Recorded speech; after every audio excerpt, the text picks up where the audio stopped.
Picture the greatest general who ever lived. Now picture the moment of his triumph. You are probably imagining a battle, a charge, clashing bronze, a desperate stand won at the last breath.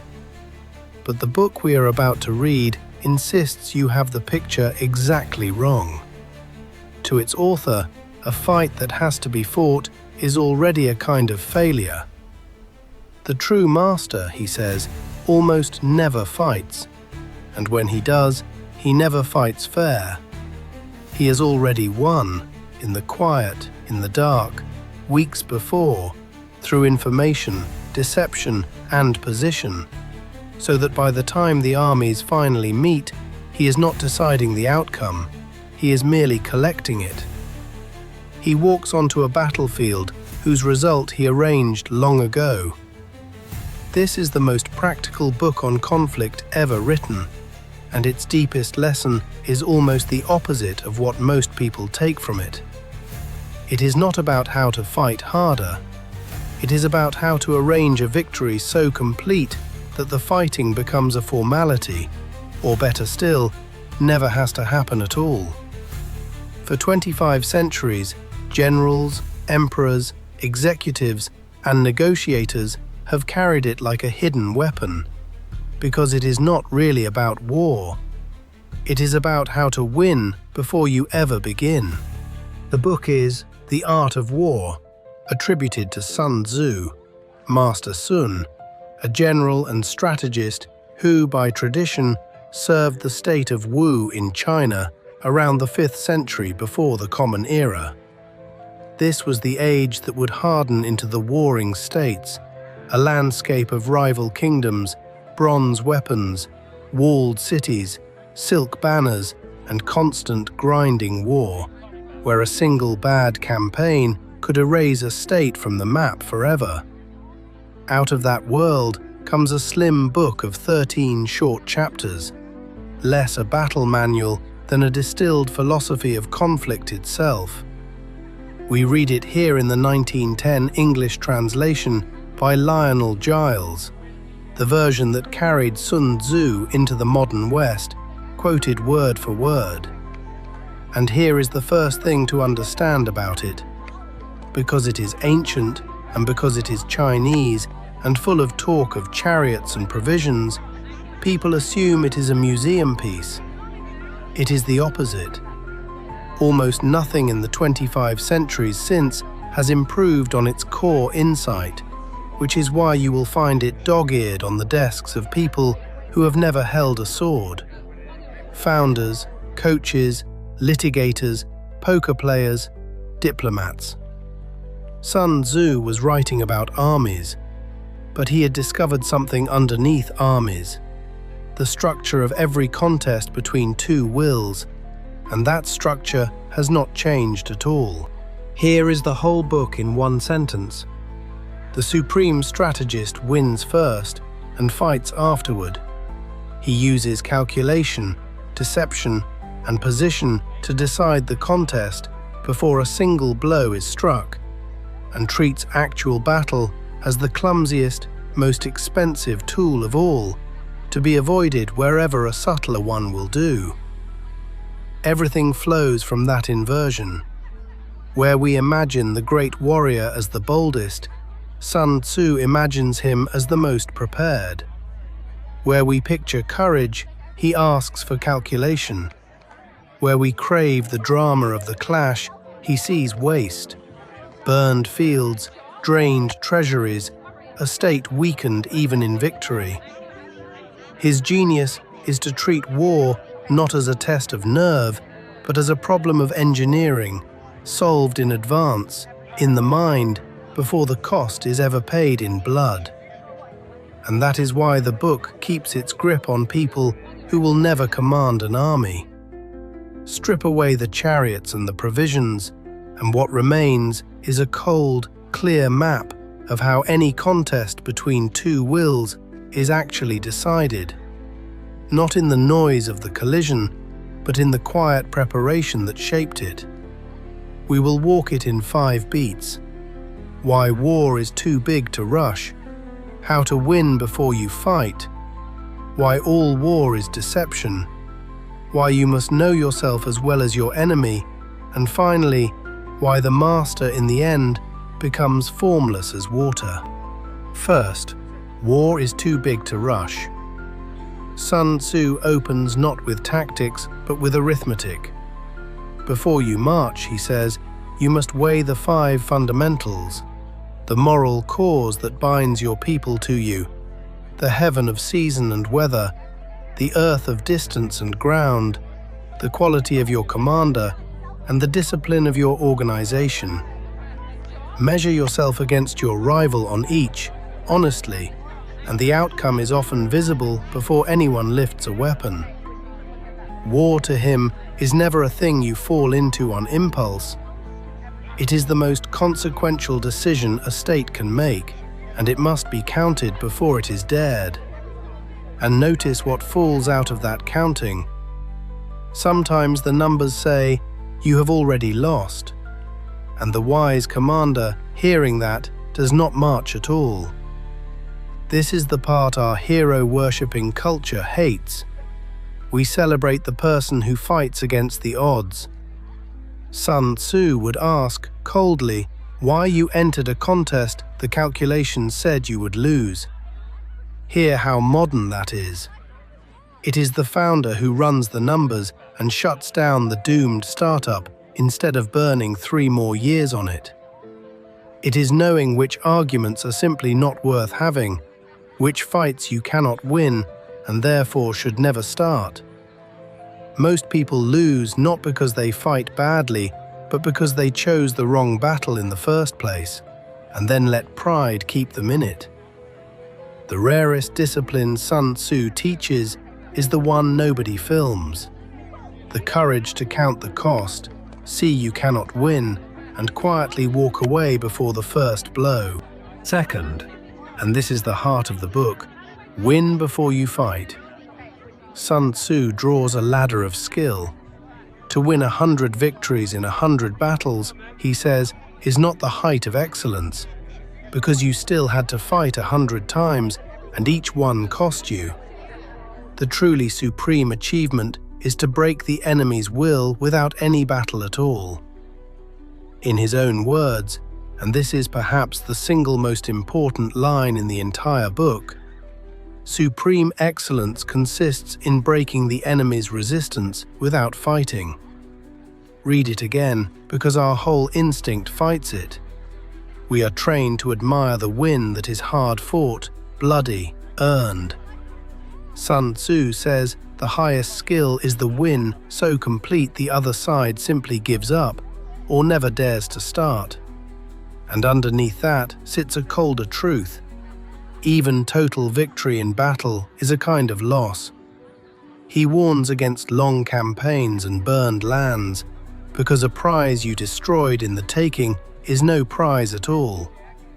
What use is a city you had to reduce to ash to hold?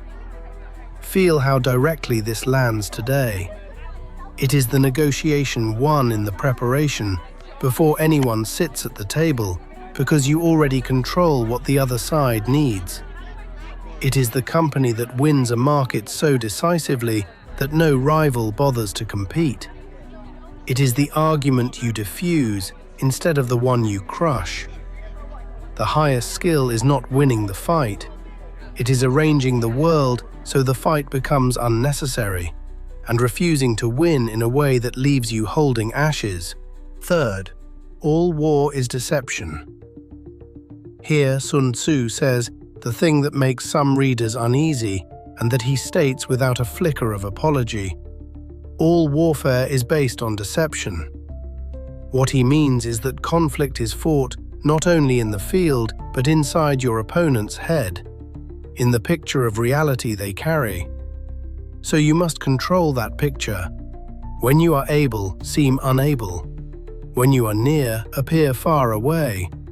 When far, appear near. Look weak where you are strong. Look strong where you are weak. Lure the greedy with bait. Feign disorder to draw an overconfident enemy in. Avoid him where he is prepared, and strike where he does not expect you. Every move is designed to make the other side act on a false map of the world. This is the beat people love to quote and love to misuse, so let us be precise about it. Sun Tzu is not preaching random dishonesty as a way of life. He is making a hard observation about contests between opponents. Whoever controls the other side's perception controls the shape of the battle before it begins. Information is a weapon. What your rival believes about your strength, your intentions, your patience, that belief is terrain you can shape, and if you shape it well, half the contest is decided before a blow is struck. The most dangerous competitor is never the loudest one. It is the quiet one who has let you believe something comfortable and false, and who is already moving inside the gap between what you think is happening and what actually is. Fourth, and this is the line everyone knows and almost everyone gets wrong. Sun Tzu writes, "If you know the enemy and know yourself, you need not fear the result of 100 battles." That much is famous, but he does not stop there, and the rest is the whole point. If you know yourself but not the enemy, he says, for every victory gained, you will also suffer a defeat. And if you know neither the enemy nor yourself, you will lose every single battle. So the popular reading, "Just study your opponent," is only half of it, and the missing half is the harder one. Knowing your enemy is difficult but doable. You can scout, gather, observe. Knowing yourself is where people fail, because it means seeing your own real weaknesses, your true resources, the exact point where your confidence outruns your capacity. Notice how the two knowledges are ranked. Knowing only yourself still gets you to a coin flip. Knowing neither is total ruin. But it is the honest, unflattering audit of your own side that most people skip. And it is precisely that self-deception that sinks them. Think of every disaster that began with a leader who understood their competitor perfectly and had no idea how fragile their own position was. The defeat rarely starts with the lie you tell your enemy. It starts with the lie you tell yourself about how ready you are, how strong, how loved. Sun Tzu demands a double audit, brutally honest, of both sides at once. Master that, and you have most of his art. Fifth and last, become formless as water. In his final movement, Sun Tzu turns almost to poetry. Military tactics, he says, are like water. For water in its natural course runs away from high places and hurries downward. And so in war, the way is to avoid what is strong and to strike at what is weak. And then the deeper turn, the one that has echoed for 25 centuries. Just as water retains no constant shape, so in warfare there are no constant conditions. The soldier who can modify his tactics in relation to his opponent and thereby succeed in winning may be called a heaven-born captain. This is where he places the highest form of mastery, and it rests on a foundation he lays earlier, that the good fighters of old first put themselves beyond the possibility of defeat, and only then waited for the chance to defeat the enemy. Secure yourself first, become unbeatable first, and then flow. Do not attack the enemy's strength. Pour, like water, into the empty places he has left unguarded. And once you have won, do not freeze into that shape. Dissolve and take a new one. Feel the modern force of this. The winner is almost never the strongest or the fiercest. It is the one who keeps changing shape while the competition is still defending the position that worked yesterday. Markets, careers, whole industries reward the formless, the ones who secure their base, then flow around every wall instead of breaking themselves against it. Be solid enough that no one can knock you down, and fluid enough that no one can pin you in place. That is Sun Tzu's final image of the master. Not a fortress, but water. So step back and see the shape of the whole book. Every one of the 5 beats is really the same idea, turned to a new face. War is too big to rush, so you win in the counting before you march. Break the enemy without fighting, so you win in the position before the clash. All warfare is deception, so you win in his mind before he moves. Know yourself and your enemy, so you win in the honest audit before you commit. Be formless as water, so you keep winning by changing shape faster than anyone can pin you down. Notice that not one of these is about being braver or stronger in the moment of contact. Every single one moves the decisive work earlier, into preparation, perception, and self-knowledge, so that the visible fight, if it happens at all, is just the last, smallest step of a victory that was arranged long before. That is why this thin, ancient book has outlasted every weapon it describes. Its subject was never really the sword or the chariot. Its subject is the structure of winning itself, and that structure sits underneath every negotiation, every rivalry, every hard decision you will ever face. Sun Tzu simply saw it first, and saw it whole. Here is the one thing to carry out of this book and into your week. Before your next real contest, a negotiation, a rivalry, a decision you are dreading, an argument you can feel coming, do not ask how you will fight it. Ask Sun Tzu's questions first. Have I actually counted the 5 fundamentals, honestly, or am I marching on pride? Is this even a fight worth having, or is the wisest move to walk away before the first blow? Can I win this before it starts, by preparing so thoroughly, by controlling the ground and the information, that the outcome is arranged before anyone shows up? And hardest of all, have I done the double audit? Do I truly know my opponent, and do I truly, unflatteringly know myself? Most people skip straight to the clash because the clash feels like action, and counting feels like hesitation. Sun Tzu would tell you that you have it backwards. The clash is where amateurs live. The master has already done the quiet, unglamorous work. The counting, the positioning, the honest self-audit, so that when the moment comes, there is almost nothing left to decide. Win first, then only if you must, fight, and stay like water, secure at your core, and willing to change every shape but that one. Sun Tzu spent 13 short chapters making one quiet, radical case, that the loudest, bravest, most violent way to settle a contest is almost always the worst one, and that the real victory is won in the silence beforehand, in calculation, in deception, in position, and above all, in the honest knowledge of yourself. The master does not fight well. He arranges a world in which he barely has to fight at all.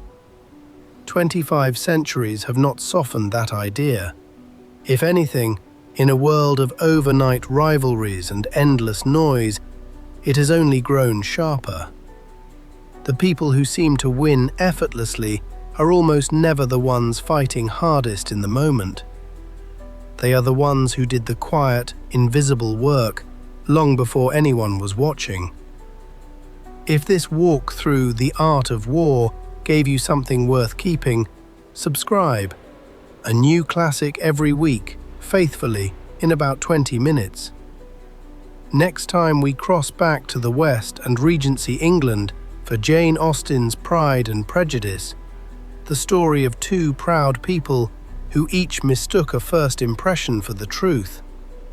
And tell me in the comments, where in your own life have you been fighting a battle you could have won first, or avoided altogether? And what would it look like to win before you fight?